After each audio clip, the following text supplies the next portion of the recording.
सत्य वचन, अमर वचन, जीवित वचन, दिव्य वचन, सत्य वचन, अमर वचन, जीवित वचन। साई दा बामा बनी दा बामा बगरे रे सनी रे सनी रे सनी रे सनी रे सा। दिव्य वचन, सत्य वचन, अमर वचन, जीवित वचन, दिव्य वचन,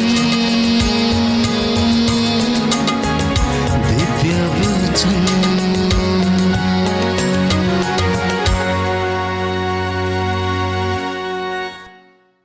प्यारे भाइयों और बहनों, बाइबल हमें बताती है कि परमेश्वर आप लोगों के कारण, मेरे कारण आनंद मनाता है। वो अपने प्रेम से हम सभी लोगों को नया जीवन प्रदान करता है।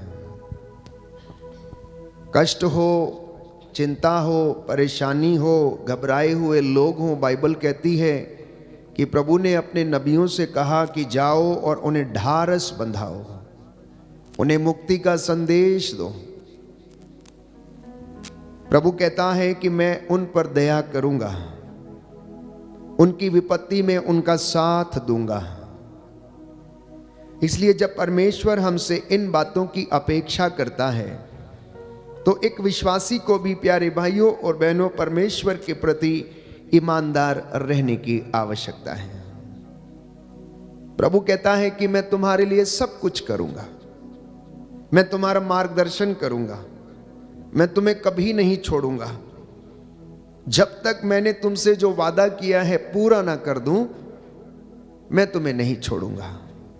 कहता है मैं तुम्हें परामर्श दूंगा, मैं तुम्हारा ध्यान रखूंगा, अपने दाहिने हाथ से मैं तुम्हें संभालूंगा और तुम्हारी रक्षा करूंगा। बोलिए आमीन, आमीन, हालेलुया, हालेलुया, हालेलुया। हालेलुया। उत्पत्ति ग्रंथ अध्याय 28 पद संख्या 15 प्रभु कहता है मैं तुम्हारा ध्यान रखूंगा, मैं तुम्हारा ध्यान रखूंगा, मैं तुम्हें परामर्श दूंगा, मैं तुम्हें परामर्श दूंगा, अपने दाहिने हाथ से अपने दाहिने हाथ मैं से तुम्हें संभालूंगा, मैं तुम्हें संभालूंगा और तुम्हारी रक्षा करूंगा, और तुम्हारी रक्षा मैं करूंगा, तुम्हारे आंसुओं को पोंछ डालूंगा। मैं तुम्हारे आंसुओं को पोंछ हालेलुया, हालेलुया, हालेलुया, हालेलुया। जब आप ये वचन दोहराते हैं प्यारे भाइयों और बहनों, तो अपने जहन में, अपने शरीर में, अपने परिवार में उस संरक्षण को आप महसूस करें। When you are repeating these words after me, you should experience that fire in you, that Jesus is loving you, He is protecting you, He is promising you to protect you. वो आपसे वादा कर रहा है। और ये वचन जब आप सुनते और दोहराते हैं तो आपको ये नई आशा और जीवन प्रदान करें। जब आप ऐसा महसूस करते हैं तो पवित्र आत्मा ये निश्चित है कि आपसे बातें कर रहा है और आपको समझ दे रहा है और आपको संरक्षित कर रहा है और आपकी हिम्मत बढ़ा रहा, आपका विश्वास और पवित्रता में आपको बढ़ा रहा है। प्यारे भाइयों और बहनों, परमेश्वर हमसे इतने वादे करता है, इतने वादे करता है, तो मेरा और आपका प्रत्युत्तर क्या है? What is my answer? मेरा उसके लिए जवाब क्या है इन तमाम बातों के विषय में? कि जब परमेश्वर, प्यारे भाइयों और बहनों, आपके कारण आनंद मनाता है, जब आप पवित्रता में चलते हैं, जब आप सत्य बोलते हैं, जब आप झूठ नहीं बोलते, जब आप अपने आप को परमेश्वर को समर्पित करते हैं, तो बाइबल कहती है कि परमेश्वर मेरे और आपके कारण आनंद मनाता है। तो परमेश्वर का आनंद, परमेश्वर के आनंद का विषय जानते हैं क्या है? वो आपका उद्धार है। परमेश्वर के आनंद का विषय आपकी मुक्ति है। परमेश्वर के आनंद का विषय आपका कल्याण है। परमेश्वर के आनंद का विषय आपकी उन्नति है। परमेश्वर के आनंद का विषय आपकी धर्मी संतति है। परमेश्वर के आनंद का विषय एक विश्वासी का परमेश्वर के पास आना और उसके साथ रहना और उसकी महिमा करना, यह परमेश्वर के आनंद का विषय है। और इसलिए बाइबल कहती है कि प्रभु आपके कारण आनंद मनाएगा। कब? जब एक विश्वासी कष्टों में भी विश्वास के साथ आगे बढ़ता रहता है। जब एक धर्मी की संतान धर्मी बनती है तो परमेश्वर आनंद मनाता है। जब एक व्यक्ति प्रायश्चित करता है तो स्वर्ग में आनंद मनाया जाता है, वहां पर शोक नहीं मनाया जाता है। बाइबल कहती है क्योंकि जो खो गया था वो मिल गया है, जो मर गया था वो जी उठा है। इसलिए आनंद मनाना उचित है, इसलिए आनंद मनाना उचित है। तो प्यारे भाइयों और बहनों, आज की इस संध्या का जो विषय है वो कुछ इस प्रकार है कि इंसान आज भी ईश्वर को अनेक प्रकार से दुख देता है, और उनमें एक बात यह है कि वह अपनी जीभ की अपवित्रता के कारण परमेश्वर को दुखी करता है। क्योंकि बाइबल हमें बताती है 10 हुक्मों में एक हुक्म की झूठ नहीं बोलना, झूठ नहीं बोलना। याकूब के पत्र में हम पढ़ते हैं कि हमारी ये जीभ, प्यारे भाइयों और बहनों, जिसके अधीन श्राप और आशीर्वाद दोनों डाल दिए गए हैं, अगर ये पवित्र नहीं है तो प्यारे भाइयों और बहनों, हमसे अभिषेक चला जाएगा, हम उस अभिषेक में नहीं रह पाएंगे। और जीभ की अपवित्रता के कारण हम परमेश्वर में आनंद नहीं मना पाएंगे और जल्दी ही नष्ट हो जाएंगे। तो जीभ पर नियंत्रण रखना एक विश्वासी के लिए अत्यंत आवश्यक है। जो विश्वासी जीभ पर नियंत्रण नहीं रखता वो बहुत जल्दी अपना मसा या अभिषेक खो देता है। Hallelujah, hallelujah, hallelujah, hallelujah. Yeshu की स्तुति हो, यीशु की स्तुति हो, यीशु को धन्यवाद, यीशु को धन्यवाद, यीशु की आराधना हो, यीशु की आराधना, यीशु की महिमा हो, यीशु की महिमा, यीशु को धन्यवाद, यीशु को धन्यवाद, हालेलुया, हालेलुया, हालेलुया। हालेलुया। याकूब का पत्र अध्याय 3 पद संख्या 5। इस प्रकार जीभ शरीर का एक छोटा सा अंग है, किंतु वह शक्तिशाली होने का दावा कर सकती है। देखिए, एक छोटी सी चिंगारी कितने विशाल वन में आग लगा सकती है। जीभ भी एक आग है जो हमारे अंगों के बीच हर प्रकार की बुराई का स्रोत है। वो हमारा समस्त शरीर दूषित करती और नरक अग्नि से प्रज्वलित होकर हमारे पूरे जीवन में आग लगा देती है, हमारे पूरे जीवन में आग लगा देती है। हर प्रकार के पशु और पक्षी, रेंगने वाले और जलचर जीव जंतु सब के सब मानव जाति के द्वारा वश में किए जाते हैं या वश में किए जा चुके हैं, किंतु कोई मनुष्य अपनी जीभ को वश में नहीं कर सकता। वह एक ऐसी बुराई है जो कभी शांत नहीं रहती और प्राण घातक विष से भरी हुई है। Hallelujah, hallelujah, hallelujah, hallelujah. हे प्रभु यीशु, हे प्रभु यीशु, मेरे होठों पर पहरा बिठाइए, मेरे होठों पर पहरा बिठाइए, मेरी जुबान को पवित्र कीजिए। मेरी जुबान को पवित्र कीजिए। Hallelujah, hallelujah, hallelujah. हालेलुया। तो प्रियजनों, आज अनेक लोग अपनी ही बातों के कारण दोषी ठहराए गए हैं। कई लोग अपनी ही वाणी के कारण, प्यारे भाइयों और बहनों, क्या प्राप्त करते हैं? एक सुंदर दोहा है, ऐसी वाणी बोलिए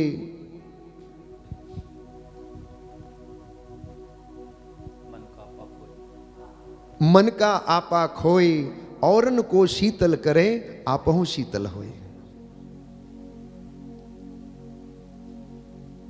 अपने आप से पूछ के देखिए, कि क्या आपके मन से या आपकी जुबान से ऐसी वाणी निकलती है जो औरों को भी शीतलता प्रदान करे और आपको भी। संत पौलुस याकूब को लिखता है कि ये जीभ कैसी है, ये एक ऐसी आग है जो पूरे जीवन में आग लगा देती है।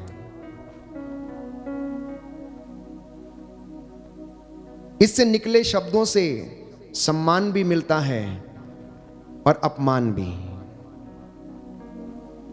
इसलिए एक विश्वासी को जो पवित्रताई में जीना चाहता है, सबसे पहले अपनी जुबान पे कंट्रोल करने की आवश्यकता है। प्रज्ञा ग्रंथ अध्याय 1 में यदि आप प्रभु का वचन पढ़ेंगे, बुक ऑफ विजडम चैप्टर 1 अगर आप खोलेंगे तो प्रभु का वचन हमें बताता है प्यारे भाइयों और बहनों, बहुत सुंदर तरीके से। प्रज्ञा ग्रंथ अध्याय 1 पद संख्या 11 और उससे आगे। इसलिए व्यर्थ फुसफुसाहट से बचते रहो, अपनी जीभ को परनिंदा नहीं करने दो, क्योंकि गुप्त में कही बात व्यर्थ नहीं जाती और झूठ बोलने वाला मुख आत्मा का विनाश करता है। झूठ बोलने वाला मुख आत्मा का विनाश करता है प्यारे भाइयों और बहनों। और बाइबल कहती है इंसान ईश्वर को दे ही क्या सकता है, अपनी आत्मा के सिवा वो दे ही क्या सकता है। इसलिए बार बार बाइबल इस बात को स्पष्ट करती है कि अपनी जीभ को परनिंदा ना बोलने दे, क्योंकि गुप्त में कही गई कोई भी बात व्यर्थ नहीं जाती। झूठ बोलने वाला मुख आत्मा का विनाश करता है, वो अपना ही विनाश करता है, वो दूसरे का विनाश नहीं करता है, वो दूसरे का विनाश नहीं करता है। इसलिए एक विश्वासी के लिए पवित्रताई में बने रहने का मतलब है कि वह अपनी जुबान पर प्यारे भाइयों और बहनों नियंत्रण करे, क्योंकि यह जुबान आग लगाने वाली, प्रज्वलित करने वाली चीज है, जिसे पवित्र वचन कहता है कि वश में नहीं रखा जा सकता।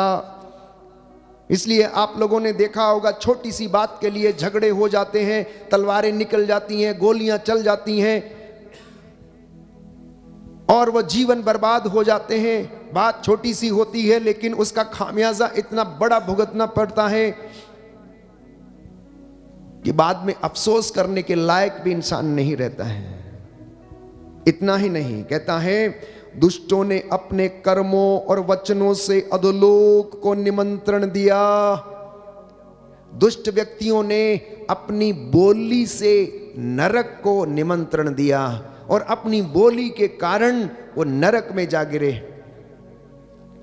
वे उसे मित्र समझकर उसकी लालसा करते रहे, उन्होंने उसके साथ संधि कर ली, इसलिए वे उसके शिकार बनने के योग्य हैं। विधर्मी कुतर्क करते और आपस में ये कहते थे कि हमारा जीवन अल्पकालिक और दुखमय है, जब मनुष्य मरने को हो तो कोई उपचार नहीं है। Hallelujah, hallelujah, hallelujah, hallelujah. Yeshu की स्तुति हो, यीशु की स्तुति यीशु हो, को धन्यवाद, यीशु को धन्यवाद, यीशु की आराधना हो, यीशु की आराधना यीशु हो, की महिमा हो, यीशु की महिमा यीशु हो, को धन्यवाद, यीशु को धन्यवाद। इसलिए प्यारे भाइयों और बहनों, एक वचन बोलने वाले को, एक विश्वासी को, एक प्रचारक को, एक याजक को इस बात का ध्यान रखना चाहिए कि वह अपनी जुबान को पवित्रता में बनाए रखे।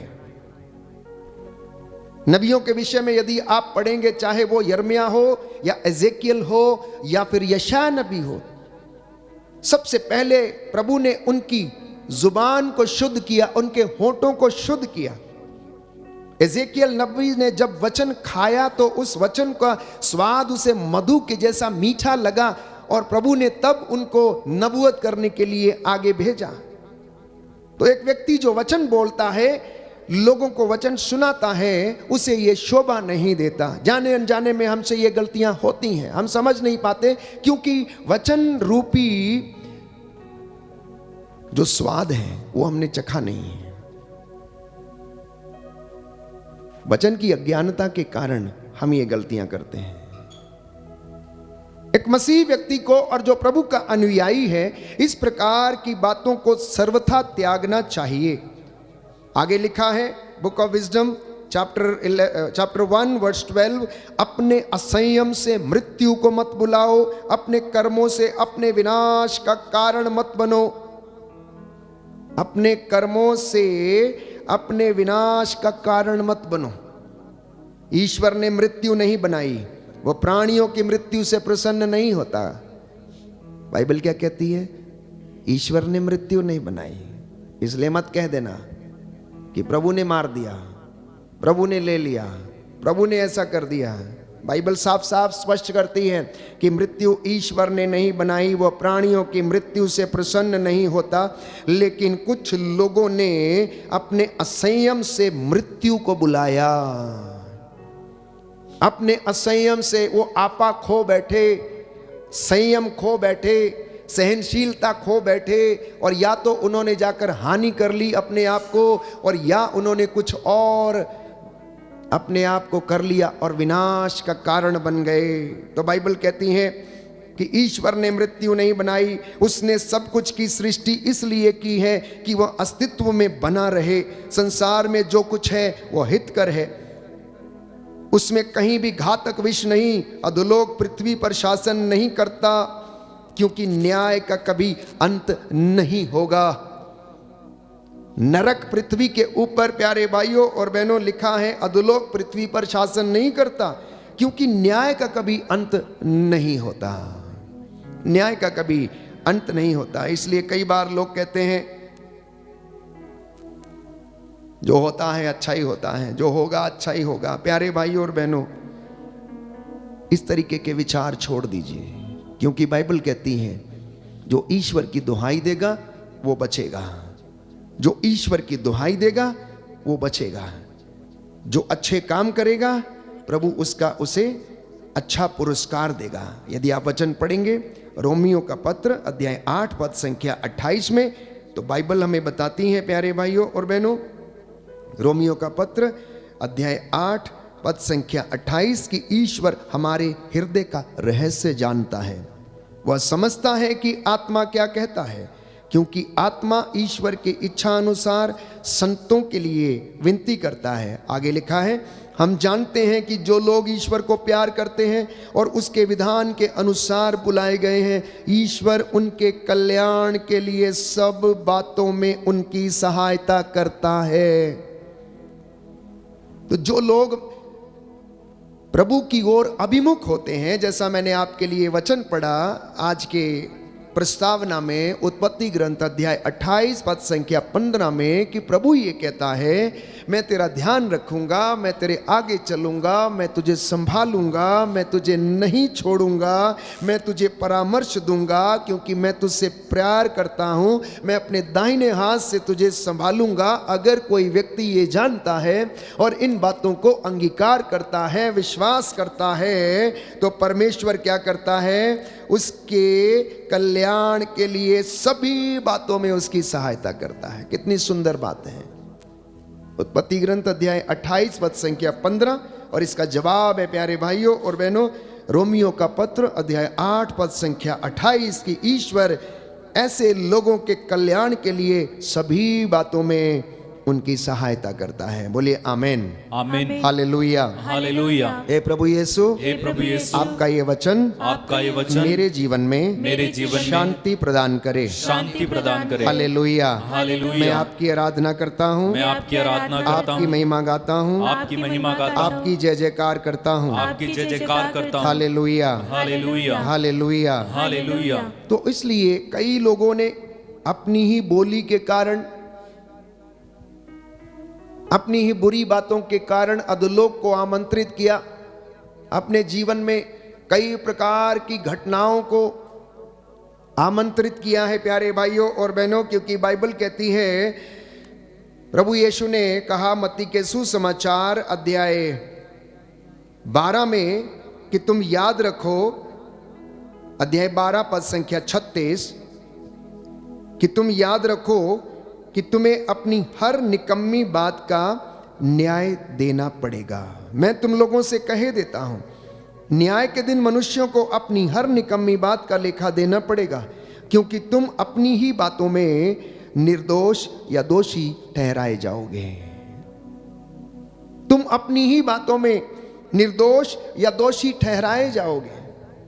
तो जब हम बात पवित्रता की करते हैं तो सबसे पहले इंसान यही सोचता है कि अपने शरीर की अपवित्रता और जुबान की पवित्रता या अपवित्रता के विषय में मनन चिंतन नहीं कर पाता है, सोच नहीं पाता है।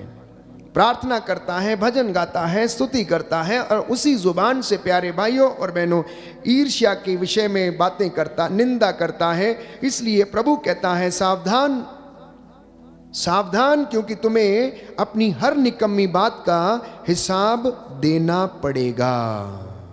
तुम्हें अपनी हर निकम्मी बात का हिसाब देना पड़ेगा। तो जब पवित्रता की बात करते हैं तो प्यारे भाइयों और बहनों, एक विश्वासी को इस विशेष बात का ध्यान रखने की आवश्यकता है, क्योंकि बाइबल हमें बार बार पवित्रता के विषय में समझाती है, प्रभु में बने रहने के लिए हमें समझाती है। इसलिए सुक्ति ग्रंथ प्यारे भाइयों और बहनों अध्याय 21 पद संख्या 23 में हमें कहता है कि जो अपने मुख और अपनी जीवा पर नियंत्रण रखता है वह अपने को विपत्ति से बचाता है। जो अपने मुख और अपनी जीभ पर नियंत्रण रखता वह अपने को विपत्ति से बचाता है। तो यदि किसी व्यक्ति को अपने मुख पर नियंत्रण नहीं है तो वो विपत्ति से नहीं बच सकता है, वो विपत्ति से नहीं बच सकता है। अय्यूब के ग्रंथ अध्याय 5 में हम पढ़ते हैं प्यारे भाइयों और बहनों की विपत्ति मिट्टी में पैदा नहीं होती, विपत्ति मिट्टी में पैदा नहीं होती है। यदि हम उसे आमंत्रित करते हैं तो वो आएगी, उसे कहीं रास्ता दिखाएंगे तो वो आएगी और वो आएगा। दुख यूं ही नहीं आ जाता है। कई बार हमारे बुरे कर्मों के कारण हम दुख सहन करते हैं। हर दुख और हर मृत्यु परमेश्वर की ओर से नहीं है। ये एक विश्वासी को और प्रभु के अनुयायी को स्वीकार करने की आवश्यकता है।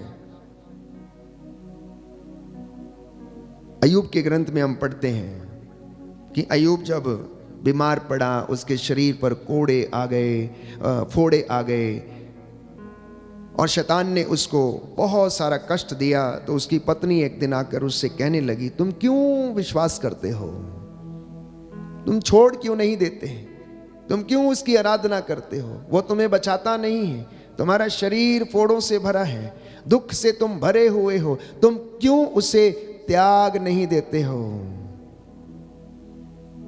वो अय्यूब कहता है, तुम क्यों मूर्ख स्त्रियों की जैसे बात करती हो। जब उसने मुझे सुख दिया तो मैंने स्वीकार किया, और अब अगर वो दुख दे रहा है तो मैं इसे स्वीकार क्यों ना करूं।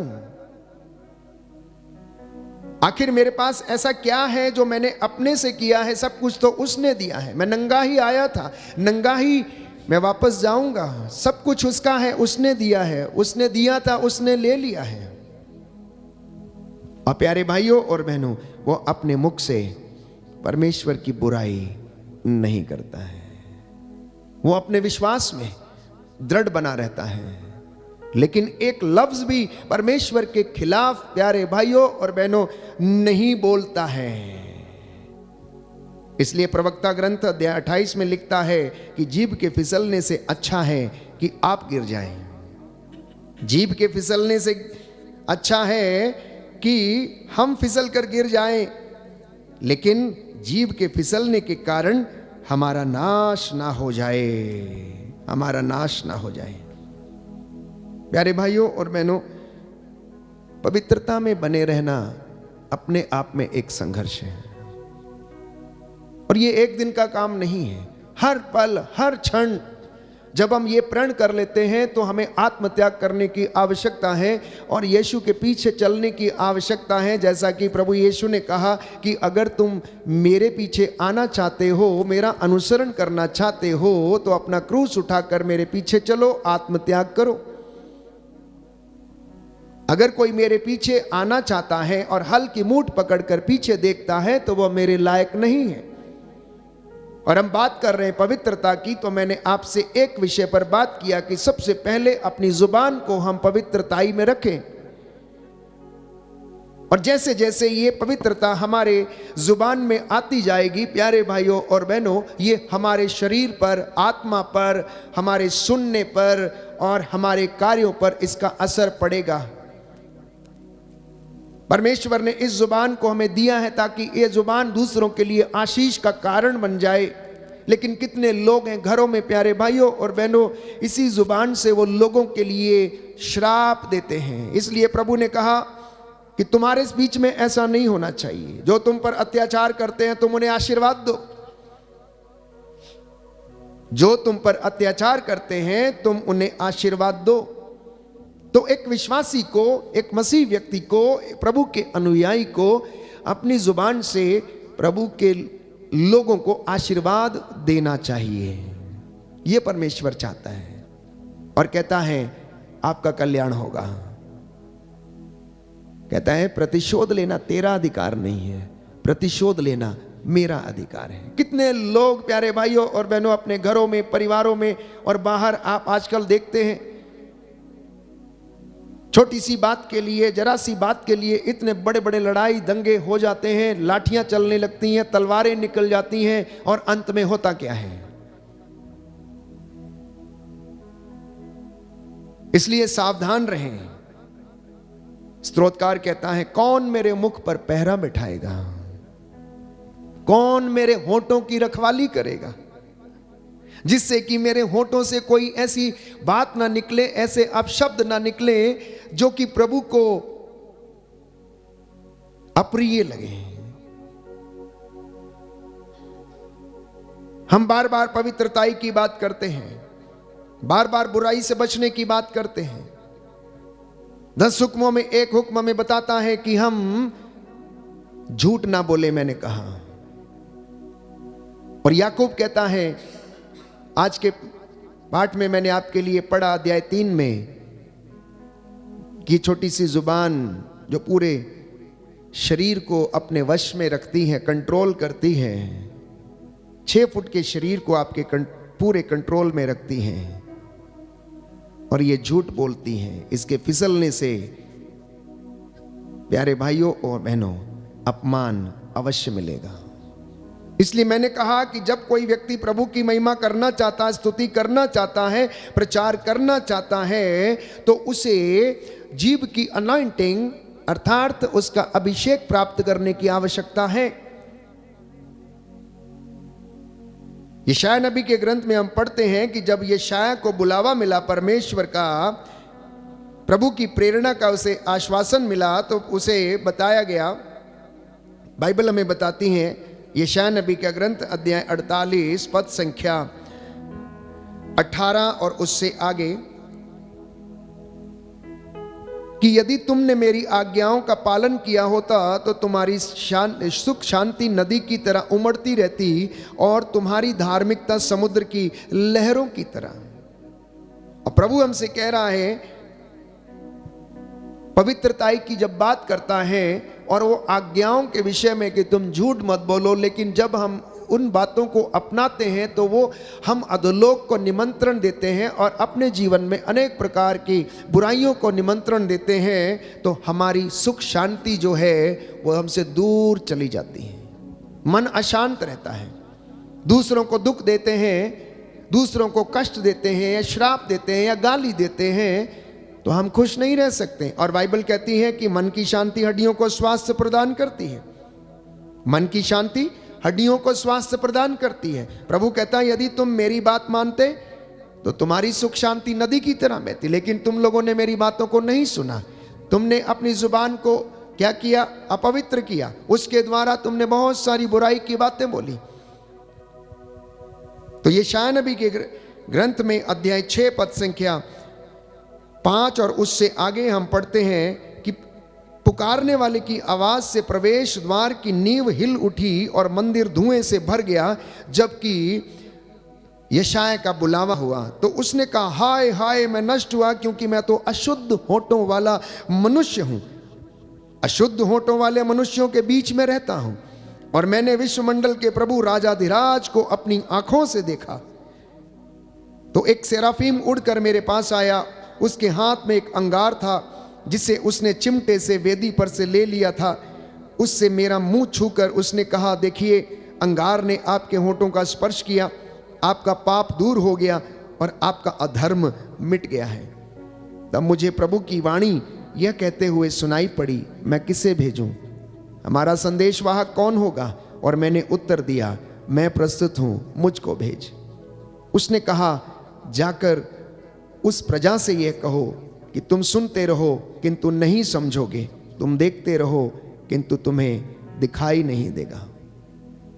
तो जब यशायाह नबी का बुलावा हुआ तो वो अपनी कमजोरी के विषय में जानता था, इसलिए जब परमेश्वर ने उसे बुलाया तो कहने लगा, हाय हाय मैं तो नष्ट हो गया, क्योंकि मैं तो अशुद्ध होठों वाला मनुष्य हूं। मैं तेरी बातें कैसे बता सकता हूं? मैं नबूवत कैसे कर सकता हूं? मैं तेरा संदेश लोगों को कैसे बता सकता हूं? तो परमेश्वर ने क्या किया? सबसे पहले उसके होठों को शुद्ध किया।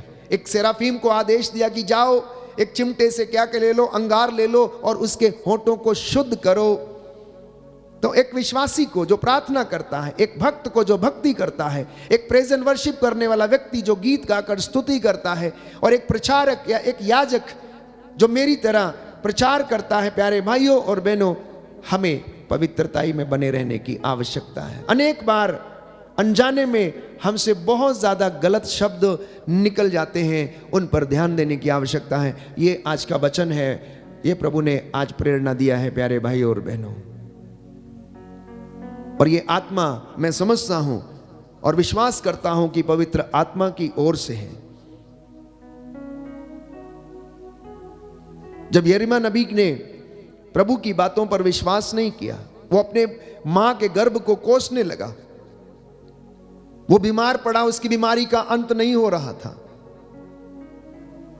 तो जब उसने परमेश्वर से सवाल किया कि प्रभु मेरी पीड़ा का अंत क्यों नहीं होता, तो उसने कहा, यिर्मयाह तुम अपने शब्दों को वापस लो, तुम सबसे पहले अपने शब्दों को वापस लो, मतलब इतराफ करो, जो भी तुमने अपनी मां के गर्भ के विरुद्ध में बोला है या तुमने मेरे विरुद्ध में बोला है, उसको सबसे पहले तुम प्रायश्चित करो, अपने शब्दों को वापस लो। अब तब तुम्हें मैं अपना प्रवक्ता बनाऊंगा। प्रवक्ता मतलब मेरी ओर से बोलने वाला, तब मैं तुम्हें अपना प्रवक्ता बनाऊंगा।